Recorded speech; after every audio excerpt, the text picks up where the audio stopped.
വെളിപ്പാട് പുസ്തക പഠനം പാർട്ട് നമ്പർ 45. ദൈവനാമം മഹത്വപ്പെടുമാറാകട്ടെ.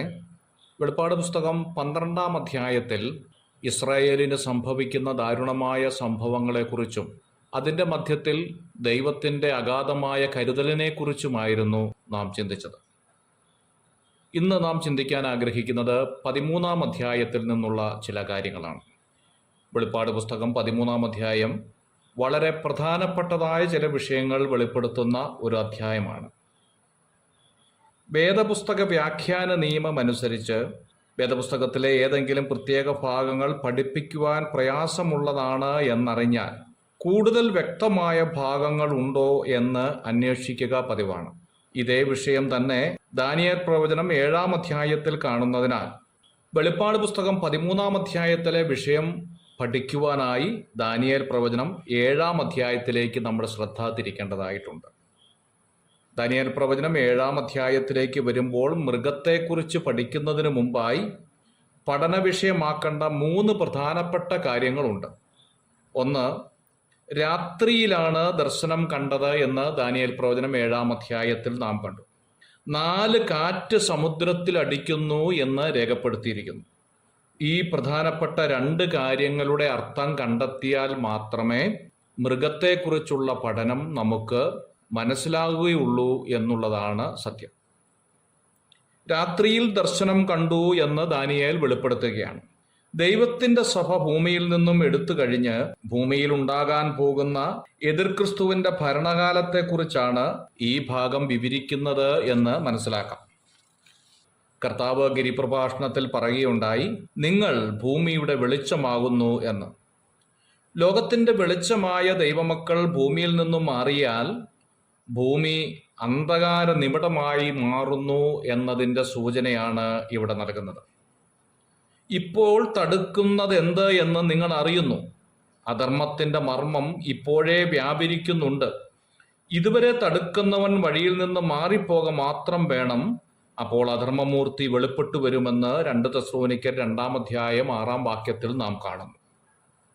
4 കാറ്റ് അടിക്കുമ്പോഴാണ് മൃഗം സമുദ്രത്തിൽ നിന്ന് കയറി വരുന്നത് എന്ന് ദാനിയേൽ പ്രവചനം 7-ാം അധ്യായത്തിൽ നാം കണ്ടു. അങ്ങനെയെങ്കിൽ ആദ്യം പഠന വിഷയമാക്കി തീർക്കേണ്ടത് 4 കാറ്റ് എന്തിനെ കാണിക്കുന്നു എന്നുള്ളതാണ്. തിരുവെഴുത്ത് നാം പരിശോധിക്കുമ്പോൾ കാറ്റ് കാണിക്കുന്നത് വരാൻ പോകുന്ന ചെറുതോ വലുതോ ആയ യുദ്ധത്തെയാണ് കാണിക്കുന്നത് എന്ന് മനസ്സിലാക്കാൻ സാധിക്കും. ദാനിയേൽ പ്രവചനം 11-ാം അധ്യായം 40-ാം വാക്യത്തിൽ നാം കാണുന്നു, പിന്നെ അന്ത്യകാലത്ത് തെക്കേ ദേശത്തിലെ അവനോട് എതിർത്ത് മുട്ടും. വടക്കേ ദേശത്തിലെ രാജാവ് രഥങ്ങളോടും കുതിരച്ചേവകരോടും വളരെ കാലാളോടും കൂടെ ചുഴലിക്കാറ്റ് പോലെ അവന്റെ നേരെ വരും എന്ന് കാണുന്നു. ഒരു യുദ്ധത്തിൻ്റെ കാര്യം ഓർമ്മപ്പെടുത്തുമ്പോൾ അതിനെക്കുറിച്ച് ചുഴലിക്കാറ്റ് പോലെ എന്ന ആലങ്കാരിക പ്രയോഗമാണ് നടത്തുന്നത്. യെശയ്യാ പ്രവചനം 21-ാം അധ്യായം 1-ാം വാക്യത്തിൽ നാം കാണുന്നു, തെക്ക് ചുഴലിക്കാറ്റടിക്കുന്നത് പോലെ അത് മരുഭൂമിയിൽ നിന്ന് എന്ന് കാണുന്നു. ഇവിടെയും യുദ്ധത്തിൻ്റെ കാര്യം ഓർമ്മപ്പെടുത്തുമ്പോൾ അതിനെ ചുഴലിക്കാറ്റ് എന്ന പ്രയോഗമാണ് ഉപയോഗിക്കുന്നത്. ആയതിനാൽ കാറ്റ് എന്നുള്ളത് കൊണ്ട് തിരുവെഴുത്ത് അർത്ഥമാക്കുന്നത് യുദ്ധത്തെയോ അല്ലെങ്കിൽ കലഹത്തെയോ ആണ് ഓർമ്മപ്പെടുത്തുന്നത്. കർത്താവിൻ്റെ വരവിന് ശേഷം ഭൂമിയിൽ കലങ്ങി മറിഞ്ഞ കടൽ പോലെ ആയിത്തീരും എന്നുള്ളത് ഒരു വാസ്തവമായ കാര്യമാണല്ലോ. അങ്ങനെയെങ്കിൽ കലങ്ങി മറിഞ്ഞ കടൽ പോലെ എന്നതിൻ്റെ ഓർമ്മപ്പെടുത്തലായിരിക്കാം ഈ കാറ്റ് എന്നുള്ളത് കൊണ്ട് ഉദ്ദേശിക്കുന്നത്. സമുദ്രം എന്തിനെ കാണിക്കുന്നു എന്നുള്ളതാണ് 2ാമത്തെ പഠന വിഷയമാക്കേണ്ടതായ കാര്യം. ജനസമൂഹത്തെയാണ് സമുദ്രം കാണിക്കുന്നത്. വെളിപ്പാട് പുസ്തകം 17-ാം അധ്യായം 15-ാം വാക്യത്തിൽ നാം വായിക്കുന്നു, പിന്നെ അവൻ എന്നോട് പറഞ്ഞത്, നീ കണ്ടതും വേശ്യ ഇരിക്കുന്നതുമായ വെള്ളം വംശങ്ങളും ഭാഷകളും അത്രേ എന്ന് എഴുതിയിരിക്കുന്നു. ദാനിയേൽ പ്രവചനം 9-ാം അധ്യായം 26-ാമത്തെ വാക്യത്തിലും അവസാനം പ്രളയത്തോടുകൂടി ആയിരിക്കും എന്ന പ്രയോഗം കാണുന്നു. ഇവിടെയൊക്കെ സമുദ്രം കാണിക്കുന്നത് ജനസമൂഹത്തെയാണ് എന്ന് നമുക്ക് മനസ്സിലാക്കാൻ സാധിക്കുന്നുണ്ട്. അങ്ങനെയെങ്കിൽ ന്യായമായി രണ്ട് കാര്യവും കൂട്ടിച്ചേർത്താൽ നമുക്കൊരു കാര്യം മനസ്സിലാക്കാൻ സാധിക്കും. സമുദ്രം പോലെ തെളിഞ്ഞു കിടക്കുന്ന ജനസമൂഹത്തെയാണ് ഇവിടെ സമുദ്രം എന്നതുകൊണ്ട് തിരുവെഴുത്ത് അർത്ഥമാക്കുന്നത്.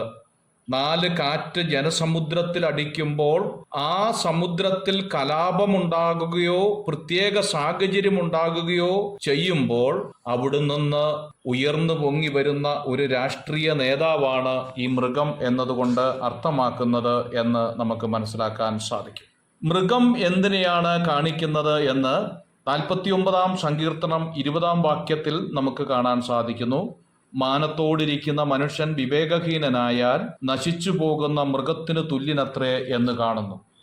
ദൈവത്തിൻ്റെ മഹത്വത്തെയും സ്നേഹത്തെയും കാണാതെ പോയ ഒരു വ്യക്തിയെ അഥവാ എതിർ ക്രിസ്തുവിനെയാണ് ഇവിടെ മൃഗം എന്നതുകൊണ്ട് ഉദ്ദേശിക്കുന്നത്. God bless you.